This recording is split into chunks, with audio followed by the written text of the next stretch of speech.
moyens politiques qu'ethniques de l'ADF sont devenus de plus en plus flous et transformant en une véritable épée de Damoclès qui frappe n'importe quand et dont la stratégie est complètement imprévisible. Bonjour, je m'appelle Simon, j'ai 22 ans et il y a quelques mois j'ai eu peur pour ma vie. Peur à vrai dire comme ça n'arrive jamais. Alors que j'étais chez moi dans mon appartement bordelais sans grand danger apparent. Et pour vous l'expliquer, il faut que je vous parle de quelqu'un, probablement une des personnes que j'admire le plus aujourd'hui. Charles, c'est un type de 28 ans que j'ai rencontré l'an dernier et qui parcourt le monde à la recherche de l'actualité chaude pour la couvrir. Et avec le temps, il est en quelque sorte devenu aujourd'hui le grand reporter de Brut. Je ne sais même pas si vous connaissez d'ailleurs, c'est une sorte de média d'information sur les réseaux sociaux. Bref, et moi je fais juste des vidéos sur YouTube. Alors on s'est super bien entendu et il a fini par me proposer de le rejoindre sur des missions pour réaliser des vidéos. Et quand on me connaît un peu, c'est pas le genre d'offre que je sais refuser.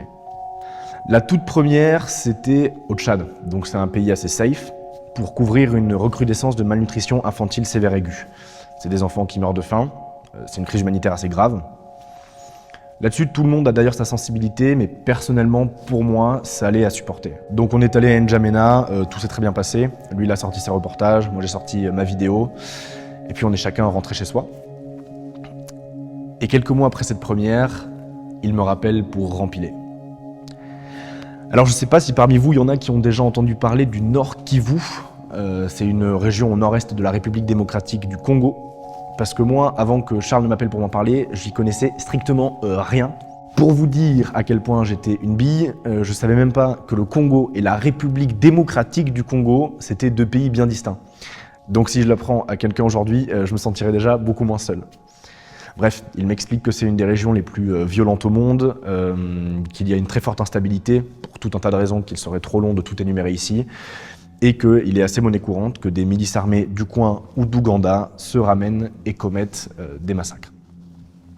Donc on est déjà sur un truc moyennement sympa, et qu'en plus de ça, parce que c'est pas fini, qu'on irait à Beni, la plus grande ville de la région, suivre le travail d'Alima, une ONG présente localement, qui lutte tant bien que mal contre une montée en force d'une des 4 souches les plus violentes d'un des virus déjà les plus létaux au monde et qu'on a tendance à avoir oublié ici en Europe, Ebola Zaïre. Qu'il y a déjà des centaines de morts, enfin tout ça. Bon alors, premier réflexe, après avoir accroché que vous auriez sûrement eu aussi, allez sur Google Images et tapez Nord Kivu. Bon bah, très mauvaise idée concrètement. Bon, c'est une atmosphère assez particulière. Et vous l'aurez peut-être sûrement compris, bah c'est là que j'ai commencé à flipper.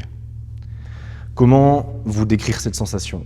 Cette vraie soif d'aventure, de découverte, d'apprendre, d'informer aussi et de montrer avant tout, baigner dans une vraie peur de mourir. Alors, il y en a sûrement qui vont se dire que j'en fais trop, que j'avais juste à dire non, mais il faut aussi comprendre que ça faisait des mois que j'attendais une opportunité comme ça, et quand elle s'est présentée, bah, elle était bien plus impressionnante que tout ce à quoi je m'étais préparé. Je me souviens encore avoir eu Charles au téléphone, à essayer de trouver du réconfort, et lui en train de me dire bah, j'aimerais te le promettre, mais je peux pas te garantir qu'on en reviendra. Et ça, faut que tu le comprennes. Et avec le recul, il avait raison d'être aussi terre à terre. Alors j'ai beaucoup hésité, j'en ai pas parlé à ma mère de suite, ma copine ne savait pas non plus quoi me dire, et puis je crois que ça s'est fait sur un coup de tête. J'ai fini par envoyer mon passeport chez Brut à Paris pour faire le visa. Donc là c'était acté, et le doute s'est transformé en un profond stress. Le voyage était d'autant plus dans quelques semaines, jusqu'à ce que quelque chose se produise. Il était environ 18h lorsque les premiers coups de feu ont commencé à retentir.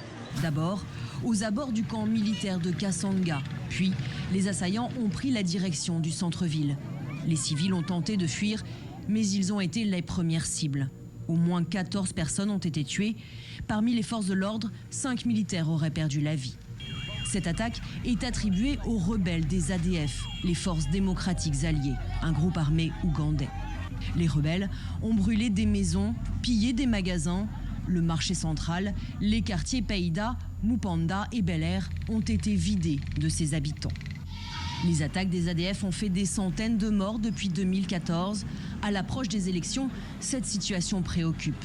La société civile de Beni compte observer une journée de deuil ce lundi. Le bilan total, je crois qu'il est d'un peu plus de 20 personnes, dont une majorité de civils. Bon, et là, ça commençait à faire quand même beaucoup. Moi, je commençais à reculer. Chez Brut, on a commencé à faire comprendre à Charles que, effectivement, pour cette fois, le youtubeur valait peut-être mieux qu'il reste en France. Et quelques jours plus tard, je n'étais pas dans l'avion qui décollait pour la RDC. Alors ça m'a intrigué et j'ai voulu en savoir plus sur l'ADF. Qui étaient ces gens qui rentraient dans Beni et rafalaient des personnes au pif? Alors l'ADF, c'est l'acronyme de Allied Democratic Force. C'est une milice rebelle ougandaise formée dans les années 90 en opposition au président Yoweri Museveni. Aujourd'hui, Museveni est encore en place. L'ADF est toujours d'actualité, comme vous l'aurez sûrement compris. Et en plus de 20 ans, les relations avec le gouvernement de RDC ont-elles varié? Du soutien à l'ignorance. Et avec tout ce temps qui s'est écoulé, les revendications aussi bien politiques qu'ethniques de ce groupe sont devenues de plus en plus floues, les transformant en une véritable épée de Damoclès dont la stratégie est complètement imprévisible. Et c'est en me renseignant là-dessus que j'ai compris quelque chose. C'est quand je me suis renseigné sur eux que j'ai mis le doigt sur quelle était ma peur du Nord Kivu. C'était pas tellement Ebola ou même n'importe quelle maladie. Et à vrai dire, s'il y avait eu un conflit ouvert défini là-bas, ça n'aurait pas plus posé de problème que ça de m'y rendre. Non, le vrai facteur horrifique, c'était l'inconnu. Que le destin aurait pu frapper à ma porte à n'importe quel moment, sans raison, sans que je ne puisse le comprendre, l'anticiper ou même n'avoir aucun pouvoir dessus. Et vous savez quoi? En fait, j'ai vite compris qu'on était tous faits de la même manière. En France, chaque année, c'est en moyenne moins de 10 personnes qui meurent dans des attentats terroristes. En comparaison, l'alcool est responsable d'environ 49 000 décès et le tabagisme 78 000. Et je ne vais pas vous faire l'affront de faire des calculs plus poussés que ça. En 2018, les morts sur la route, c'était 3259 tués. Et pourtant, si je vous demande, je suis sûr que pas grand monde n'a peur de prendre la voiture. Mieux encore, les automobilistes râlent quand de nouveaux radars sont installés ou que la limite à 90 est encore abaissée pour atteindre les 80. C'est comme les fumeurs qui pestent quand le paquet se rapproche inexorablement des 10 €. Alors qu'à l'opposé, pour ces 10 morts d'enfants fanatiques chaque année, les voix se font moins entendre quand des lois liberticides bien plus dures sont appliquées. Quand un état d'urgence est doucement dilué à la loi classique, qu'il y a des discussions à propos de mettre des caméras de sécurité avec de la reconnaissance faciale dans certains événements. Pire, les urnes finissent par parler et témoignent d'une vraie peur insoutenable d'une partie de la population. Parce que contrairement à l'alcoolisme, le tabagisme, le cancer ou n'importe quelle maladie, des attaques armées, aussi peu efficaces soient-elles en comparaison, demeurent imprévisibles et complètement extérieures à notre champ quotidien. Sont une des dernières parts d'inconnus avec de lourdes conséquences que notre société n'a pas réussi à éradiquer. L'imprévisible n'existe plus en Occident. Le risque lié à l'inconnu est mort. Il existe des assurances littéralement pour tout. Vous pouvez connaître le temps qu'il fera demain ou la semaine prochaine, quel sera le résultat des prochaines élections présidentielles des mois à l'avance, l'intensité et la date approximative de départ de la prochaine crise mondiale, les comètes qui passeront proche de notre planète dans des millions d'années, voire la durée de vie du Soleil approximative en milliards d'années. Et je vous apprendrai rien en vous disant que depuis votre salon, vous pouvez savoir à quoi ressemble l'arrière-cour de la bicoque la plus perdue au fin fond de la campagne cambodgienne. Ouais. Notre société a tué l'inconnu. Il est loin le temps où les nations, les empires gardaient jalousement leurs découvertes cartographiques comme ressources stratégiques, mais aussi comme témoins de l'inconnu.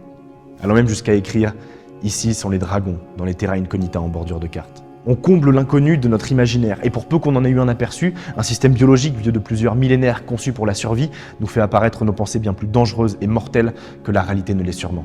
Les scènes les plus violentes psychologiquement au cinéma sont souvent celles filmées en hors-champ.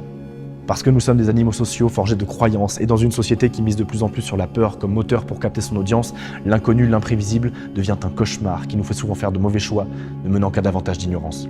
Mais je vous parle et je vous ai même pas raconté ce qui est arrivé à Charles.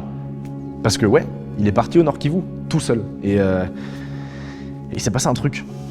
Donc dans un premier temps, il est allé à l'hôpital d'Alima, il a recueilli des témoignages, filmé des images fortes et écouté des gens qui méritaient d'être entendus. Et qu'il aurait été dommage de taire. Et puis, alors que tout s'était très bien passé, juste avant le départ, il s'est passé quelque chose. Et il faut que je vous le montre. Ok, donc ça, c'est mon rêve depuis que je suis tout petit.